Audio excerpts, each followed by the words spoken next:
Um, Hindi ko po alam kung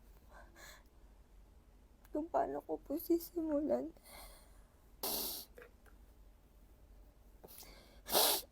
Sorry po. Wala na po si Eng.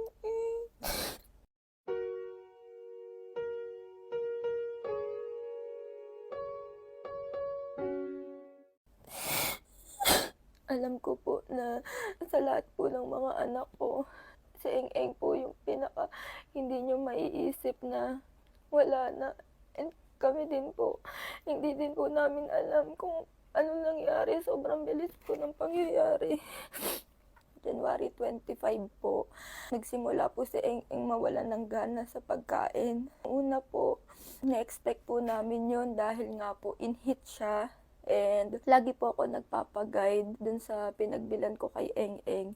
Pero January 25 po, nung nawalan siya ng gana, totally kumain yung as in kahit po ano, hindi niya na po kinakain. Tara na, Eng. Kids time. Turn around. Tara na, Eng. Doon po namin napansin na nahihirapan po siyang tumayo. Nanghihina po yung mga legs niya. Naghanap po kami agad ng mga exotic pet para kay Eng. Pero lahat po, for appointment, wala po kaming nahanap na dadala po namin siya agad. So, in-advise po ako at nanood po kami. May tinurok po ako sa kanya. Tinurukan po namin siya ng Bactarid. So, kahit takot po ako magturok and first time ko, ginawa ko po. Kasi ang dami ko po napapanood na same symptoms po kay Eng. And naging okay naman po yung mga biik nila, kaya sinubukan ko po. Then after ko po siyang turukan, nagpakita po siya ng magagandang signs. Ano, okay ka na? Ay ka na agad. Bilis na! Ang buntot! Buntot! Hindi na tumatulog buntot ka kanina. Ang lakas ng buntot to. Kanina tinitingnan ka na nilalambing siya ni ate. Di ba pag nilalambing siya ni ate, gumagaling talaga yung buntot. Hindi gagalaw. Sleep ka na, sleep. Medyo naging okay po yung pakiramdam niya. Tumayo na po siya. Okay na po yung balance niya. Sumubo na din po siya ng 2 pirasong treats. So sabi ko, baka kailangan niya lang po ng pahinga. And then January 26 po, flight ko na po papuntang Cebu. Dapat hindi na po talaga ako tutuloy. Pero dahil nga nagpakita siya ng mga signs na medyo guminhawa po yung pakiramdam niya, though wala pa rin po siyang appetite, lumipad pa rin po ako papuntang Cebu. Pero nung araw po, nandun na po ako, first day ko sa Cebu, January 26, in-update po ko ni Daddy Earl, sabi niya nga po, medyo wala pa rin daw pong gana kumain si Eng. And dun po ako nakapag-decide na maghanap na po ako talaga ng vet na hindi po for appointment, yung talagang makakapag-walk-in po kami. So, nakita ko po yung vets in practice, tinawagan ko po sila sa Mandaluyong. And buti na lang po talaga may available po silang vet. And then, dinala po namin agad si Eng that time kasi hanggang 4 p.m. lang daw po sila. Pinagawa po namin lahat ng test na dapat gawin po sa kanya. Blood test, x-ray, ultrasound, lahat-lahat po pinagawa po namin kay Eng. Doon po namin nalaman, sobrang pangit po nung result ng blood test niya. Especially po yung platelets niya po. Yung platelets kasi is dapat normal is 300 kay Eng po. 12 na lang po yung count. Anemic na po siya. Tapos, tinapat na din kami ng vet na critical na nga daw po. And then, kailangan niya na i-confine kasi dehydrated na nga daw po si Eng. And then, sabi ko, sige, ipa-confine na natin. Kasi po doon, direct po injectable na po yung mga gamot. Pina-confine po namin siya ng unang gabi. And the next morning, January 27 po, sinalaw po siya ni Daddy Earl. Okay po siya, normal heartbeat, okay po yung breathing niya, responsive, alert daw po si Eng. Kaya nawawala po yung takot at kaba namin. Isa po talaga sa pinakamasakit sa akin kasi dahil nga po nasa Cebu ako. Nung nasa vet po siya, video call lang. Hindi ko man lang po siya nadalaw. Hindi ko man lang siya nasilip.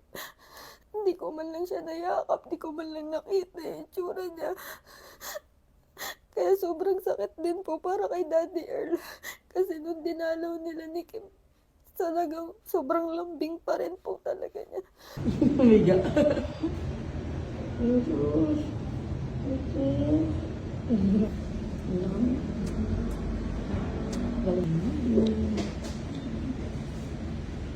Sobrang lambing pa rin talaga. Kaya po lahat po doon, pati yung vet, nagulat po nung, yun nga po, tumayo nga daw po si Eng-Eng. Akala nga po nung nagbabantay sa kanya kakain kasi tumapat doon sa kainan niya. Tapos, gumaganon-ganon daw po si Eng-Eng. Parang inaano niya yung pagkain niya, akala nga po kakain. Yung po pala, nahihirapan na po siya huminga nun. Dumiretso na po siyang collapse. Hindi na po pala siya makahinga nun. Tumumba po siya. Sinasabi naman po ng vet na critical daw po yung condition niya. Pero based nga po sa mga update, normal po yung breathing, yung heartbeat, normal po, responsive, alert. Kaya nagulat din po talaga kami na after dalawin ni Daddy Earl ng alas 10 hanggang alas 11 po, alas 5 po, tumumba na po siya. We're very sorry to inform you na hindi na po talaga kinayanan ni Eva.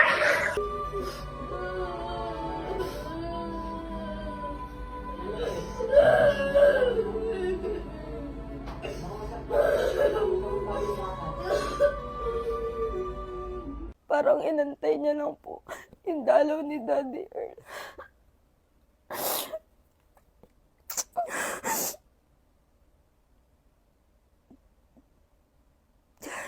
Tumawag nga po sa akin si Daddy Earl ng bandang alas 5. Pagsagot ko po nung video call, hindi na po nagsasalita si Daddy Earl. Iyak na lang po ng iyak. Alam ko na po agad. Alam ko na po agad. Kaya kumuha po agad ako ng flight pauwi. Dahil nga po nasa Mandaluyong po si Eng-Eng, biniyahe po ni Daddy Earl, sakto din po yung sa flight ko po. Kaya pag uwi ko po sa bahay, naiuwi na po nila si Eng. Nadatnan ko po siya. Wala na po.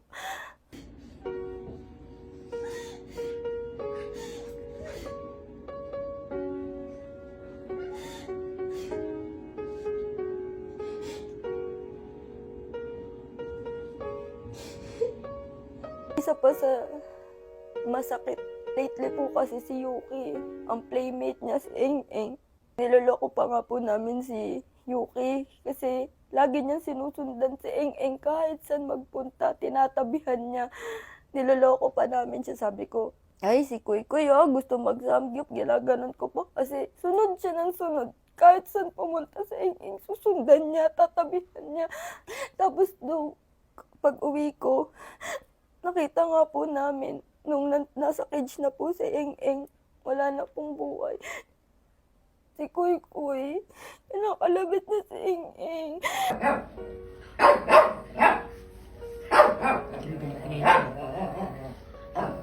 Gusto ko na ko dun eh. Sino nabubos?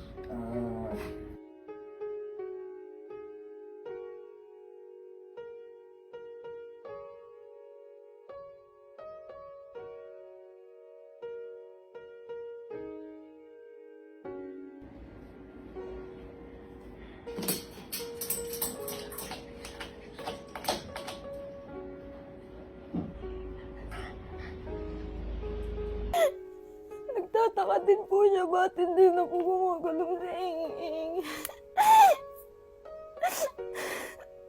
Kinakalabit niya, tinatawalan niya, gusto niyang lapitan. Sobrang bilis po ng pangyayari, di ko po ina-expect na ganun po kabilis. Feeling po namin taon na po talaga namin nakasama si Eng-Eng. Dahil nga po, kasama siya ng mga pango. Sobrang lambing, lagi namin katabi matulog. Pagkakain na, nagmamadali papuntang kusina. Uwi kami galing labas, sumasalubong din po siya. Sobrang talino. Turn around muna! Jump! Oh! Nagja-jump ang big, turn around pa yan! Mga Nagtatanong po kung ano po yung kinamatay ni Eng-Eng. Anemic daw po. Kulang daw po sa ayon. Lately po, si Eng-Eng, yung mga bandang huli, gusto niya lagi siya nakatabi sa amin.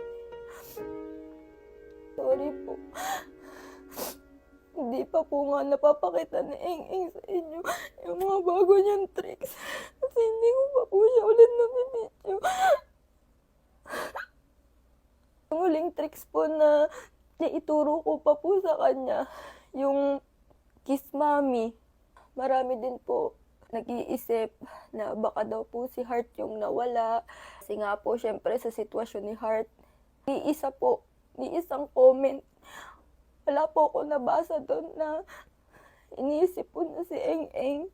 Isa na po siya sa mga guardian angel ng mga pango, kasama si Daddy Nam, tsaka si Mama. Sorry po sa mga nagmamahal kay Eng-Eng, sa mga napasaya ni Eng-Eng, sa mga na-inspire mag-alaga ng pot-bellied pig dahil po kay Eng-Eng. Sorry po. Wala na po. Wala na po si Eng-Eng. Sorry po. Sorry, Eng-Eng. Gusto ko lang sabihin kay Eng-Eng na mahal na mahal kita na. Sorry kasi nagkulang ako. Miss ka namin. Miss na kita agad.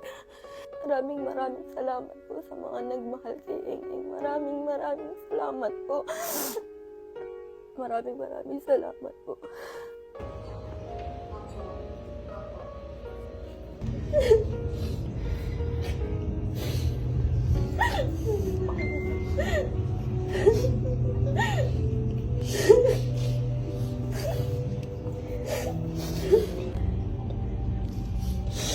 Ano na lagi katabi ko pag ganito.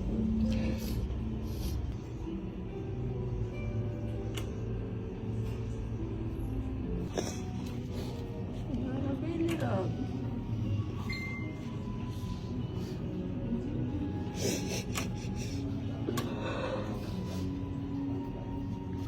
Thank you for giving me love.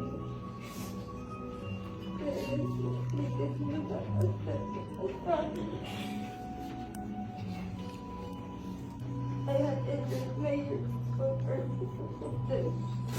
They had for me with love and voice. And my favorite taught me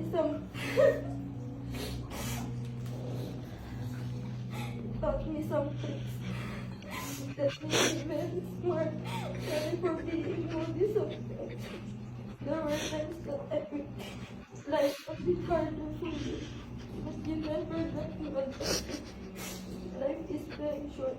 I wish I could stay longer with you. But most of that is certain to happen for both of us. And it was I who liked her. I love you, my parents.